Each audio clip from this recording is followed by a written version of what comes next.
Bismillahirrahmanirrahim. Assalamu alaikum. Today we are going to discuss translational action theory, functional theory. This is theory number 2. It was proposed by Jester Hoes-Mancheri.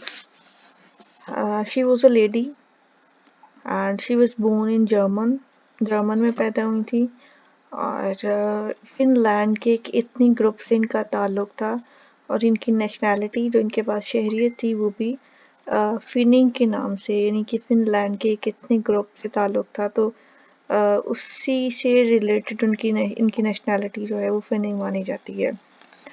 तो इन्होंने जो है translation studies में इनका जो है वो नाम जो है वो बहुत इम्पॉर्टेंट है। इन्होंने ट्रांसलेशन स्टडी को एक्सपैंड करने के लिए जो फंक्शनल थ्योरी प्रेजेंट की, उससे जो है वो ट्रांसलेशनल एक्शन के नाम से जाना जाता है। So let's discuss the translatorial action model was proposed by Hoes-Mancheri, who takes up concept from communication theory and action theory with the aim. Translatorial action यहाँ पर translatorial mean कि एक लैंग्वेज से जब एक लैंग्वेज को जब दूसरी लैंग्वेज में ट्रांसलेट करेंगे तो होज़-मैंटेरी ने इस प्रोसेस को ट्रांसलेटोरियल का नाम दिया है और इस प्रोसेस को ट्रांसलेटोरियल एक्शन का नाम दिया है। सो ट्रांसलेटोरियल एक्शन मॉडल जो है वो होज़-मैंटेरी ने प्रेजेंट किया था और ये कॉन्सेप्ट वो कहाँ से लेती हैं, वो लेती हैं कम्युनिकेशन थ्योरी और एक्शन थ्योरी से। और इनका एक पर्पस था इस थ्योरी को प्रेजेंट करने का कि वो ट्रांसलेशन को एक्सपैंड करना चाहती थी, एक जो है वो वाइड रेंज पर, एक वसी लेवल पर, ताकि ट्रांसलेशनल जो है वो सिचुएशन बता सकें, वो ट्रांसलेशन सिचुएशन बता सकें कि कहाँ कहाँ कैसे कैसे ट्रांसलेशन को कैसे जो है वो ट्रांसलेट करना है।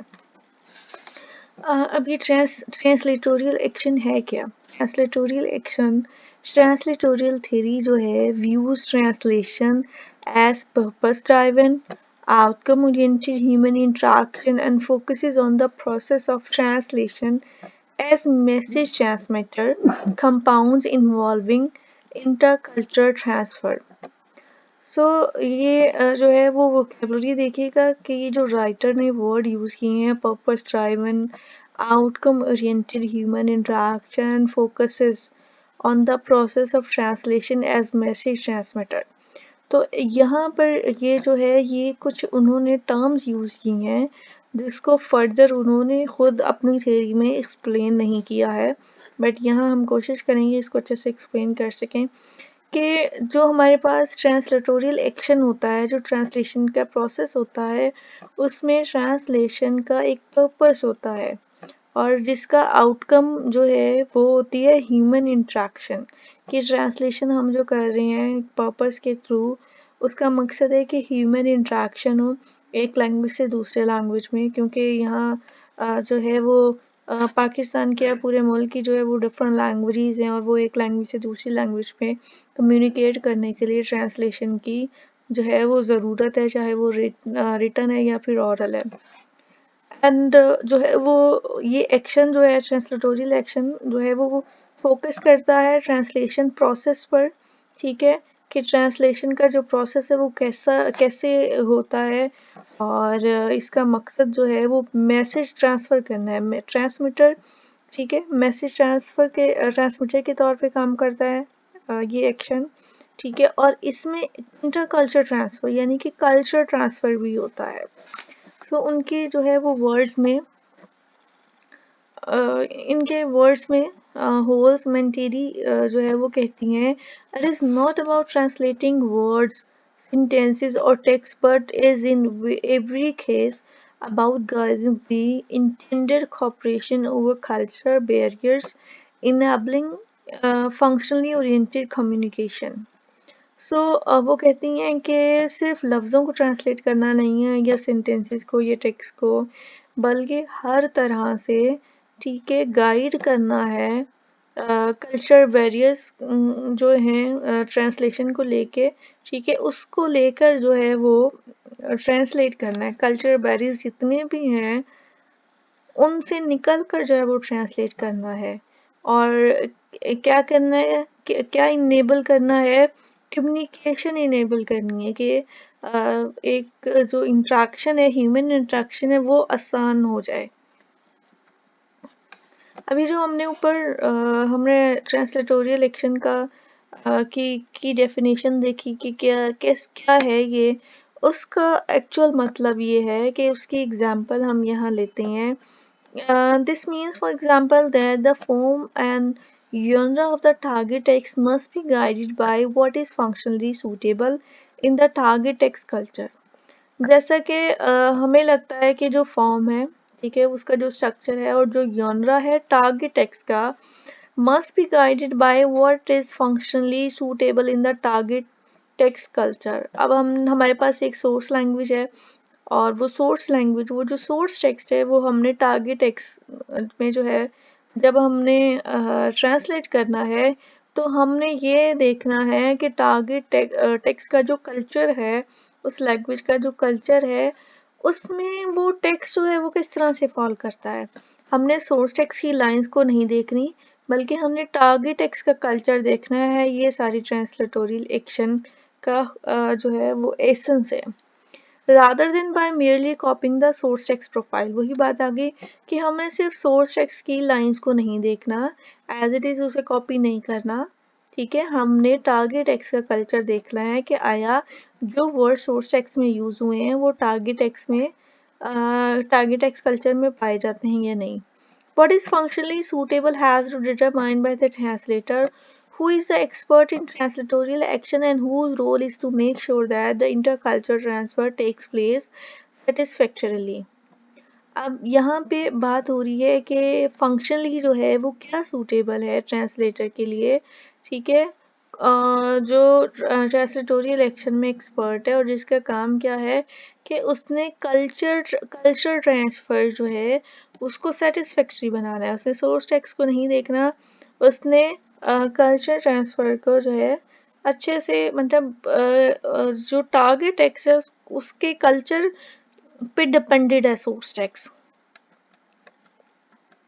यहाँ पर जो है वो इंटरलिंगुअल ट्रांसलेशन की हम बात करें तो interlingual translation one language into another language, एक लैंग्वेज से दूसरी लैंग्वेज में जो ट्रांसलेशन इंटरलिंगुअल ट्रांसलेशन होगी।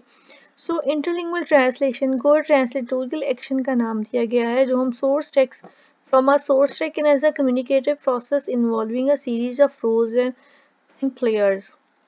तो यहाँ पर हमारी जो थ्योरी है, ठीक है, इसमें हम इंटरलिंगुअल ट्रांसलेशन करेंगे और इसे ट्रांसलेटोरियल एक्शन का नाम दिया गया है। और यहाँ पे ये जो कम्युनिकेटिव प्रोसेस होता है, जो एक बातचीत का एक सिलसिला होता है, उसमें हमारे पास इस थ्योरी में बताया गया है कि डिफरेंट रोल्स एंड प्लेयर्स होते हैं।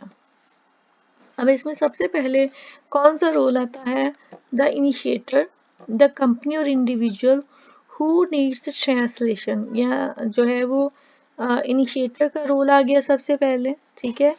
और वो कंपनी या वो इंडिविजुअल जिसे ट्रांसलेशन की ज़रूरत होती है, कि वो उसे रिक्वायर्ड है translation. The commissioner, the individual who contacts a translator. अब यहाँ पे दूसरा हमारे पास कमिश्नर आ गया, ठीक है। और इसमें कमिश्नर वो इंडिविजुअल होता है जिससे जो कांटेक्ट करता है ट्रांसलेटर को टू लर्न ट्रांसलेशन। उसके बाद हमारे पास आ जाता है third role, the source text producer, the individual within the company who writes a source text, not necessarily always involved in the target text production. अब यहाँ पे सोर्स टेक्स्ट प्रोड्यूसर वो इंडिविजुअल होता है, वो इंसान होता है जो कंपनी में रह के सोर्स टेक्स्ट जो है वो लिखता है, ठीक है। लेकिन हमेशा वो जो है वो टारगेट टेक्स्ट प्रोडक्शन में इन्वॉल्व नहीं होता, यानी कि उसका काम सिर्फ जो है वो सोर्स टेक्स्ट प्रोड्यूस करना है, उसको ट्रांसलेट करना नहीं है, टारगेट टेक्स्ट प्रोड्यूस करना नहीं है। उसके बाद हमारे पास आ जाता है टारगेट टेक्स्ट प्रोड्यूसर, यानी कि वो ट्रांसलेटर जिसका काम ही सिर्फ क्या है, सोर्स टेक्स्ट जो है उसको प्रोड्यूस करना। यानी कि आपके पास एक लैंग्वेज आई है, आपने उस लैंग्वेज को नेक्स्ट दूसरी लैंग्वेज में जो है वो जो है कम्युनिकेट करना है। The translator and the translation agency और डिपार्टमेंट, तो ये यहाँ पे ट्रांसलेटर आ भी हो सकता है, टारगेट टेक्स्ट प्रोड्यूसर, या फिर ट्रांसलेशन एजेंसी या कोई डिपार्टमेंट भी हो सकता है। Target text user, the person who uses the target text for example as teaching material और सेल्स लिटरेचर। तो यहाँ पे टारगेट टेक्स्ट यूजर का कहा जा रहा है कि वो इंसान जो टारगेट टेक्स्ट यूज करता है, जैसे कि टीचिंग मटेरियल हो गया, ठीक है। तो यहाँ पे टीचिंग मटेरियल को टारगेट टेक्स्ट यूजर कहा जा रहा है, या फिर जो लिटरेचर सेल करता है। Then target text receiver, the final receptionist of the target text. For example, the student in a target text user's class or clients reading the translated sales literature. अब यहाँ पे टारगेट टेक्स्ट रिसीवर जो है, ठीक है, आप भी जो है वो टारगेट टेक्स्ट रिसीवर ही हैं। एक लैंग्वेज आपकी उर्दू है, आपने इंग्लिश जो है इंग्लिश आपने सीखनी है। तो यहाँ पर जो है वो एक स्टूडेंट भी, ठीक है, यहाँ पे एग्जांपल एक स्टूडेंट की दी गई है in a target x users class और clients regarding the reading the translated sales literature, ठीक है। जो ट्रांसलेटेड लिटरेचर है वो जो है वो आप रीड कर रहे हैं, तो वो टारगेट एक्स रिसीवर होगा। अब अगर हम इस थ्योरी का क्रिटिसिज्म देखें कि इस थ्योरी पर वैसे तो ये ट्रांसलेशन स्टडीज़ में बहुत इम्पोर्टेंट वर्क माना जाता है। ट्रांसलेशन स्टडीज़ में इसका बहुत बड़ा कंट्रीब्यूशन, लेकिन कुछ क्रिटिसाइज भी इस थ्योरी को किया गया। However, the model can be criticized not least for the complexity of its jargon. हमने वो जो एक डेफिनेशन में वो जो डिफ़िकल्ट वर्ड्स पढ़े, उसको जो है यहाँ पे jargons का नाम दिया गया। jargon जो है वैसे एक सोशियोलिंग्विस्टिक का कंसेप्ट है, लेकिन jargon कहते हैं जिसमें आप स्पेशल जो है वो टर्म का इस्तेमाल करें। तो यहाँ पे उन टर्म्स का इस्तेमाल किया गया है, जैसे कि मैसेज ट्रांसमीटर, कंपाउंड्स। तो इन टर्म्स की जो है टर्म्स ने कॉम्प्लेक्सिटी क्रिएट की है कॉन्सेप्ट को अंडरस्टैंड करने में, which does little to explain practical translation situation for the individual translator। अब वो कहते हैं कि जब ये जो टर्म यूज की है, इसने क्या किया है, इसने जो एक प्रैक्टिकल एक्सप्लेनेशन थी ना ट्रांसलेशन सिचुएशन को समझने में, वो जो है वो ख़त्म हो गई। मतलब प्रैक्टिकली आप कैसे आप एक्सप्लेन कर सकते हैं message transmitter compounds. Also, since one of the aims of the model is to offer guidelines for intercultural transfer, it is disappointing that it fails to consider cultural difference in more details। इसके अलावा जो है जब से ये model जो है वो ऑफ़र हुआ, या जब से इसकी गाइडलाइंस या मतलब इससे रिलेटेड जो भी था, तो इसमें डिस्कस किया गया इंटरकल्चर ट्रांसफ़र की बात की गई, ठीक है। तो इसमें इंटरकल्चर ट्रांसफ़र को फर्दर एक्सप्लेन नहीं किया गया। It is disappointing that it fails to consider cultural differences in more detail। कि इंटरकल्चर ट्रांसफ़र की एक अलग से टर्म यूज़ की गई है, लेकिन इसको फर्दर एक्सप्लेन नहीं किया गया कि एक्चुअली इंटरकल्चर ट्रांसफ़र और फर्दर कल्चर डिफरेंसेस हैं क्या।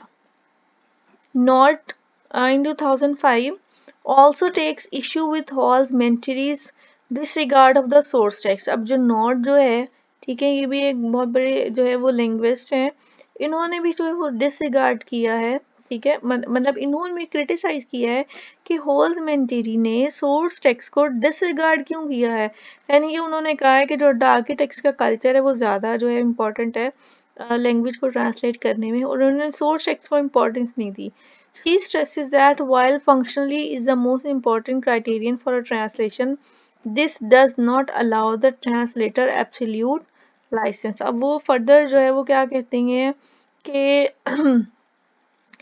functionality is the most important criterion for a translation, ठीक है, कि उसका फंक्शन क्या है, टारगेट टेक्स्ट का वो ज़्यादा इम्पोर्टेंट है, ठीक है। सोर्स टेक्स्ट को उन्होंने जो है वो इतनी इम्पोर्टेंट नहीं दी। तो this does not allow the translator absolute licence. तो ये जो है वो ट्रांसलेटर को हरगिज़ हरगिज़ जो है वो के परमिशन नहीं होनी चाहिए कि वो सोर्स टेक्स्ट को जो है वो डिसरिगार्ड करें। और मतलब उसका एक्चुअली फंक्शन क्या है, तो ट्रांसलेशनल एक्शन जो है एक्चुअली फंक्शन पे फोकस करती है, यानी कि सेंस फॉर सेंस ट्रांसलेशन पर फोकस करती है, ना कि लिटरल ट्रांसलेशन को।